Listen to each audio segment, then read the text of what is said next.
Hello, hello, hello.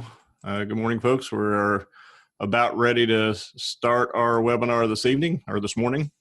I've got a lot of people joining in with us this morning to kind of talk about our thoughts about the 2018 year and where we ended up, where we're going for 2019, kind of a look at our final notes for this year is what the goal was. I do want to just kind of give you a quick update. We do have a lot of stuff going on in January, so that if you are new to Mercurio Wealth Advisors or to our webinar series, we do have a couple things coming up, some live events that we'll be doing, hosting a couple seminars at Ruth Chris Steakhouse here in Louisville on January 8th and January 10th. If anybody'd like to come out to that, just make sure you go to our website, louisvillesretirementcoach.com, click on the events tab there, and that will give you entry into our system to where you can register for you and a guest to come out. If you're a current client, we'd love for you to come back, but make sure you bring somebody with you to kind of spread the word. That's really more of a look at our process and how we do things here at Mercurio Wealth Advisors. Also on January 7th and 14th, we've got a couple new workshops, new classes over at the University of Louisville Shelby campus right across from our office. Troy Bolton will be hosting our a look at Social Security and how to maximize those benefits through Social Security this year. That's a good class. It'll take you probably about an hour and 15 minutes one evening. It's on a Monday evening, so either the 7th or the 14th. It's a single class, so you can pick either one of those dates. Again, you can go to I think you can go to MWA class on that one, or you can also go to our Louisville's Retirement Coach on the events tab and click on that as well. So today also we are kind of debuting a new texting service that you'll hear me talk about throughout the next 20 or 30 minutes or so, where you can actually text in the keyword 360 scorecard to 555-888, and one of our staff or one of our team members will get back with you and schedule some time with you to kind of go through some things. And also, as always, be sure to raise your hand if you got some questions. On the right side of your screen, you can, click on the button, raise your hand, and that way it will alert me that there's a question. I am going to probably hold those questions until the end of the webinar to make sure that we get enough time to go through all the material. And it should take us about 30 or so minutes here. So as I said, I really want to start off and kind of talk about the year in 2018, what happened this year, where things ended up, where we are right now, and what we're looking forward to for 2019. As always, I got to read a little bit of a disclaimer here for you, just so you understand that this is an educational workshop, and the material provided here is a courtesy of Mercurio Wealth Advisors. It contains general information really to help you understand basic investment tax and investment and tax planning strategies and considerations. Please understand nothing I say should be construed as a recommendation or a buy-sell agreement or any kind of a recommendation to buy-sell a financial vehicle or to make any investment decisions at all. I'm a licensed insurance professional. I'm also an investment advisor representative of Mercurio Wealth Advisors. My goal with this presentation is to expose you to some ideas of financial vehicles that may help you towards working towards some financial goals. And please understand, I cannot make any promises or guarantees that you're going to accomplish such goals. Investing always involves risk, including the potential loss of principal. Past performance is no guarantee of future results. Investment advisory services are offered through Mercurio Wealth Advisors, a registered investment advisor. Neither the firm nor its agents or representatives may give tax or legal advice. You're encouraged to consult with qualified professionals before making any of those purchasing decisions. And despite the efforts to be as accurate as we can on this presentation, please understand there might be some things that could be out of date. We just want to make sure that you're aware of that. And this presentation is meant to be educational in nature. So I always like to just kind of remind everyone that a holistic approach to retirement planning is how we function and how we've built our process here at Mercurio Wealth Advisors. And I think it's how you should build your process as well, wherever you're doing your investing and getting your advice. First and foremost, as you're building out your retirement plan, look at that income plan. How's that income plan designed? How's it going to create income for you? Is it going to be from reliable, sustainable sources? We're seeing it right now with the market dipping, how that can zap away some of the principal real quick. So we want to make sure that we have an income plan built, and also an investment strategy that supports that income plan. Next year, we are going to, we introduce you to legal professionals and tax professionals that are going to help you with the estate planning portion and the tax portion of your plan, because that is a key part of making sure you have a holistic plan. Remember, as you're taking money out of these retirement accounts, those have never been taxed. So more than likely, Uncle Sam's going to get his share, and we want to make sure that it's not more than than you have to give. So having a tax strategy and then a plan for distribution of your assets if something happens to you when you walk out on life, that money goes to where you want it to go. That's our planning process. If you don't have something like that, feel free to contact us either through that texting service I talked about, and I'll throw that up here a couple more times, but make sure that you are aware of that. So what really happened in 2018? I mean, I guess the thing to look at first is this is really the first time in history that we've had 5 companies kind of control the levels of the markets, and you can see them right there. And really, after reaching all-time highs in September, the stock market pulled back in October, and that pullback has continued to create volatility thus far in December.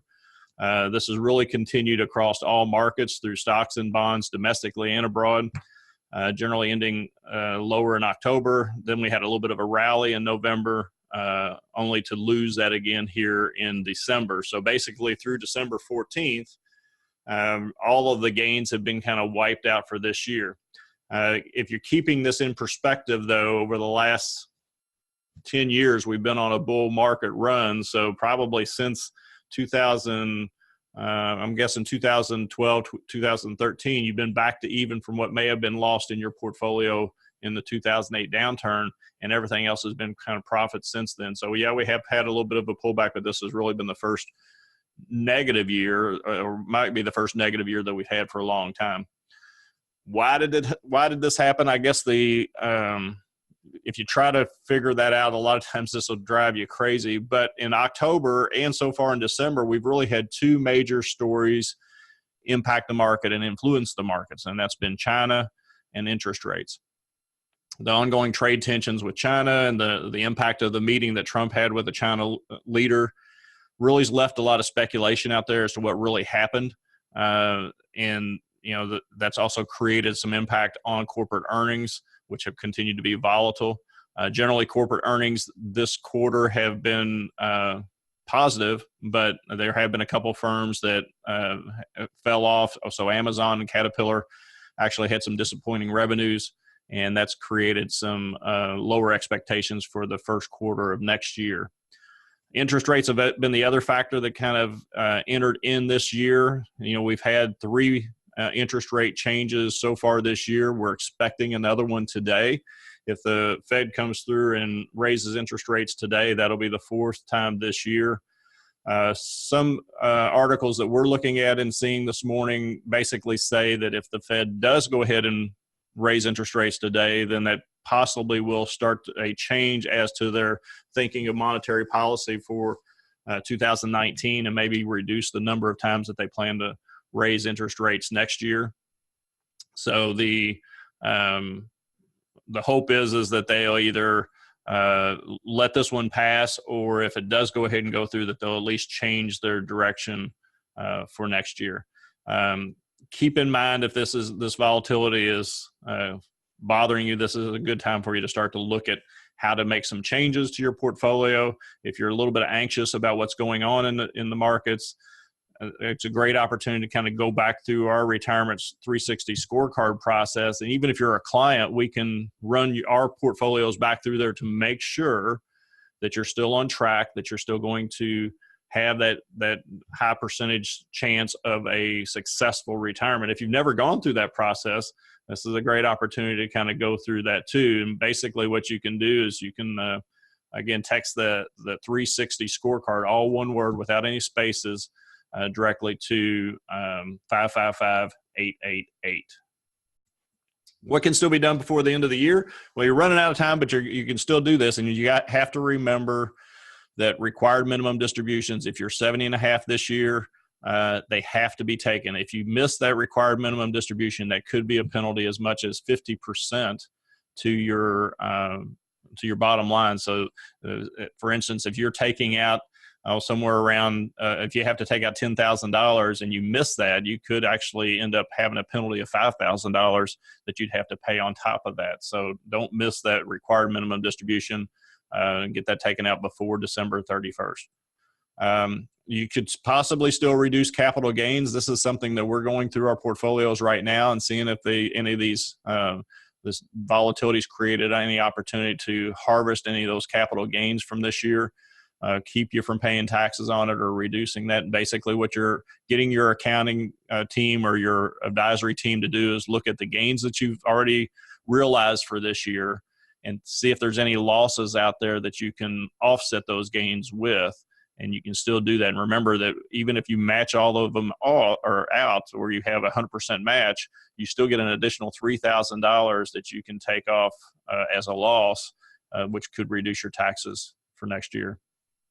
So add up all those deductions that you have with the new tax laws. We do have a higher standard deduction for everybody. So if you're filing joint or filing single, you do have that higher standard deduction. And adding up all of your deductions for the year so far will tell you whether you need to file a short form or possibly file a long form. The only way to get the higher standard deduction is to file that short form, so that you'll want to have your accounting team do that for you and look at that and see if that's something that you're going to be able to take advantage of. If you're still working and you have one of the healthcare savings plans or health savings accounts, basically you can still make contributions into that. Your limit for 2018 is $3,450 for a single, $6,850 for a couple. And if you're over age 55, you can put in an extra $1,000 to those healthcare savings accounts. If you still have spendable flex dollars in your account, you want to make sure that you spend them before December 31st. And these are the dollars that you can spend on things like your prescriptions and your medicines, and then also any like eyeglasses or those types of things. You want to make sure that you're spending those dollars, because a lot of the plans those dollars will evaporate after the end of the year, so they don't carry forwards, and you have to forfeit them for next year. And then I think the other thing that you want to probably do by the end of the year is just kind of review those monthly expenses. How are they going? What are you spending money on? And is it possible to make changes for the new year? Beginning of the new year, let's look at the New Year's resolutions. This time of year, everybody's putting together their thoughts and, trying to lose a little bit of weight or trying to be healthier or eat healthier. And I think a good New Year's resolution would be to maybe start that retirement planning checklist. Start getting those thoughts together. If you're 3 to 5 years out from retirement, it's a great time for you to really start looking at this and putting a checklist together as to what you want to do, how you want to go into retirement, and what your primary goal is in retirement. I put together a list here of our top 5 things that we think that you could look at in 2019. The first one's really just to start preparing for retirement. If you're retiring early, let's start preparing for that, but also maybe making up for lost time. The next one would be creating a current family budget and having a good idea of what you're spending on a monthly basis. Plan that spending during retirement. What are you going to do with the extra money and the extra time that you have in retirement? Let's get focused on some long-term goals, and then also assess your level of risk that you want to take with your investments in retirement, and then create a comprehensive, holistic retirement income strategy. Make sure that you have that kind of a plan put together for you and your family. So let's break those down. Oh yeah, you can text the 360 scorecard. Again, there's no spaces in there. So text 360 scorecard to 555-888 if you'd like to kind of go through that with one of our advisors. We can help you kind of set that up as well. So what I mean by start preparing for retirement early, I guess the main thing is start thinking about actually what you're going to do with your time, and then also how you're going to live in retirement. I've often told our clients to practice retirement a couple years in advance. So let's say that your Social Security is going to be about $3,000 a month of income coming into the household, and that's all you have as far as guaranteed income.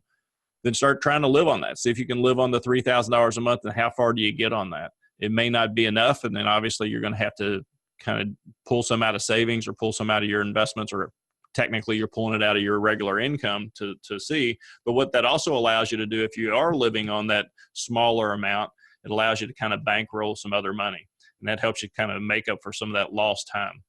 If you're looking at your investment strategy and making sure that how these accounts are set up, let's determine if your retirement accounts are one of your biggest assets. If so, make some appropriate changes to protect the market or protect that account in case of these downturns that we're going through right now. It's most times we see that 401k or that 403b account is the largest asset that our clients are coming into us with. So we want to try to figure out how do we protect that when the market starts to get a little volatile like it is right now.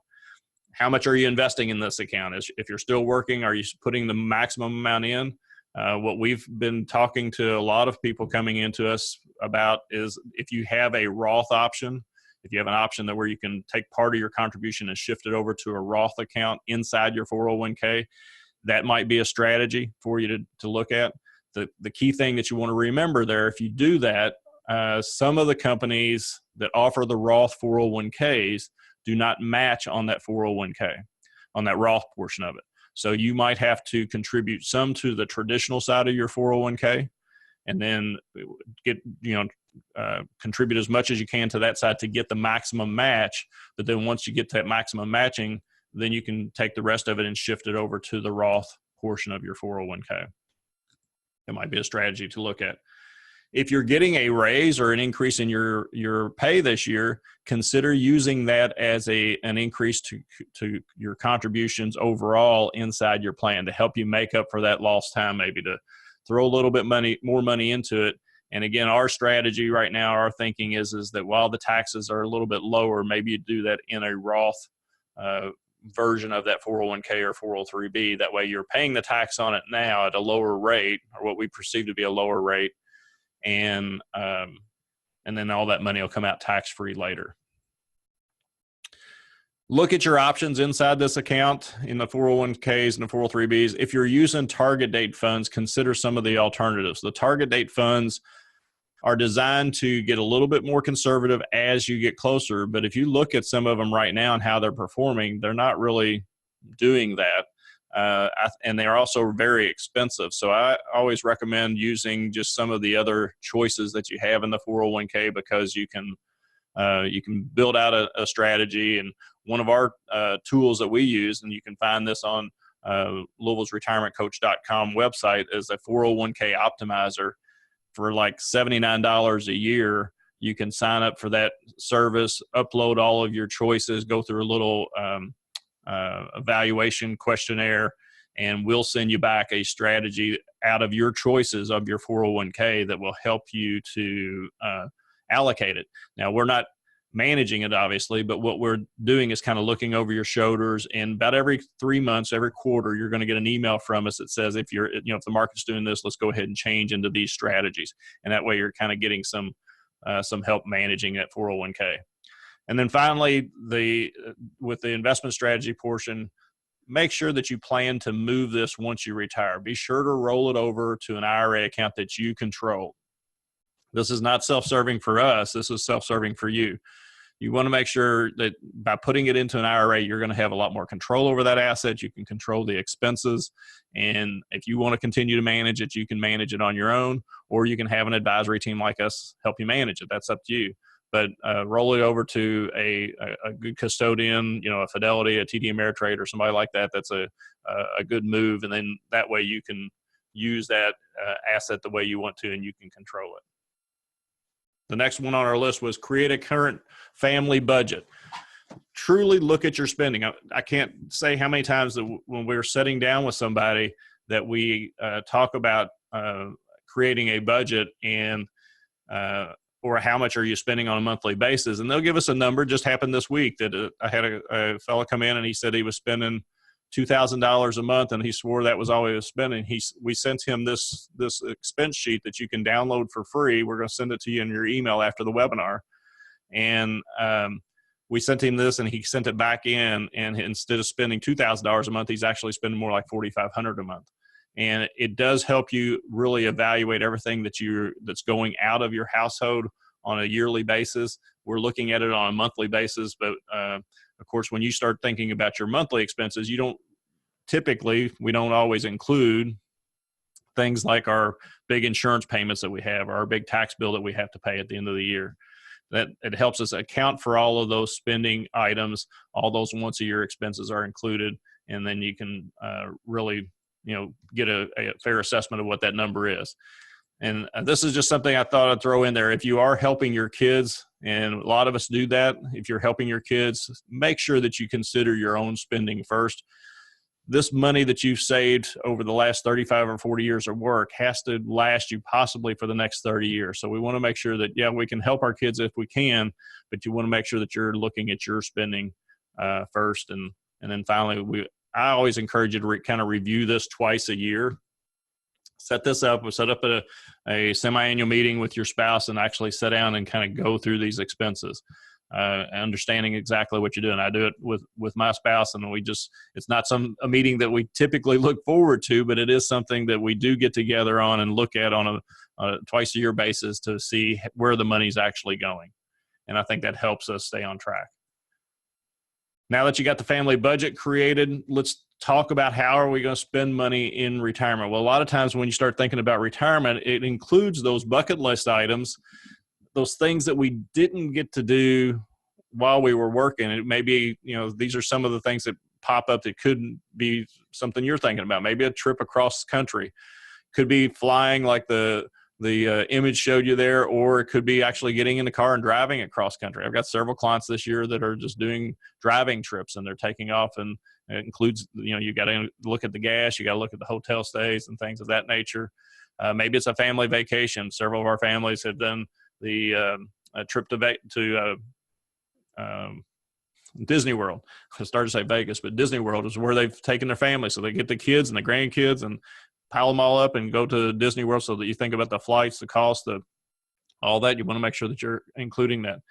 Just your lifestyle at home. Maybe it's time to spruce up the house. We haven't got to do that while we were working. For whatever reason, we've put it off, and now it's time. You've got the time to do it. How much is that going to cost? Maybe you're going to grab an RV or do some boating in retirement. Those are bucket list items that you also can be kind of expensive, so you got to include those. And then just really having time with the grandkids, or considering, winter home considerations. A lot of people are moving to warmer climates to get things that kind of take the chill off in these cold winter months. So all of those bucket list items, I think, and that's just a small sample, but we focus a lot on that when we build out our plans, is what are those goals in retirement? What do you want to try to do in retirement, and how can we get there? How can we help you get there? Then, I kind of talk about this in a lot of our meetings, but really this is the main thing, is really that long-term risk level. What are you willing to risk on your investments in retirement? With this recent volatility, I'm sure several of you that are watching this today have thought, my gosh, I didn't think my accounts were that risky. Well, if we went through the last 10 years of a bull market, a lot of us have gotten a little bit more risky in those last 10 years, and your accounts kind of stayed there.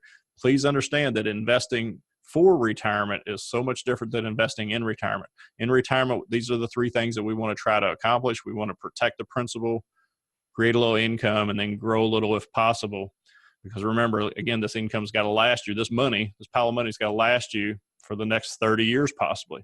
And to illustrate that, I kind of grabbed a list off of Google of the oldest individuals in the world. And we see Janine Calment up there, lived at age 122. Can you imagine retiring at 65 and living to an age 122? I mean, we calculate everything for our clients to live to age 100. I guess maybe we ought to start increasing that too, just to make sure that we're not going to run out of money at age 100. But that's some pretty a pretty big risk, the longevity of life these days, and everything that goes into that. So we want to make sure that we've got enough money to sustain that. And that brings us to creating that retirement income that is going to be from reliable, sustainable sources. First of all, we know that we're going to most likely have Social Security. You might have a pension. You might have purchased an annuity somewhere along the line. Maybe you got real estate, that's some rental property that's creating some income, and then some dividends. We're starting to see a lot of people shift their portfolios over to dividend strategies right now with this volatility, just to create that extra income. The next 5 that I think that we would look at is just a kind of the at top of mind is minimizing that tax bill, making sure you're including healthcare costs, maximizing that Social Security benefits. That class that Troy's going to do in January is going to be a great class for you to understand that, and then getting emotionally prepared for retirement, and then meeting your team at least once per year. So how do we minimize the tax bill? Well, we've been through this over the last couple months with some classes and then some webinars. Understanding the new tax strategies is going to help you to minimize that tax bill. If your retirement accounts exceed 50% of your investable assets, I think that you should be meeting with your CPA and your advisor. Consider this Roth strategy and see if it's suited for you. Find out if it's something that you can get involved in, and if it makes sense for you.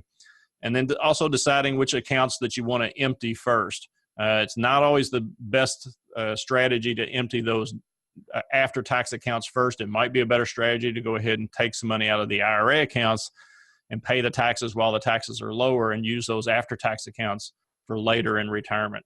If you'd like a copy of Andy Freeman's article on tax reform, Andy Freeman is an author that went through the whole tax bill and put it all together. You're going to get a link to his this article, download it for free right after the webinar. It's going to show up in your email address.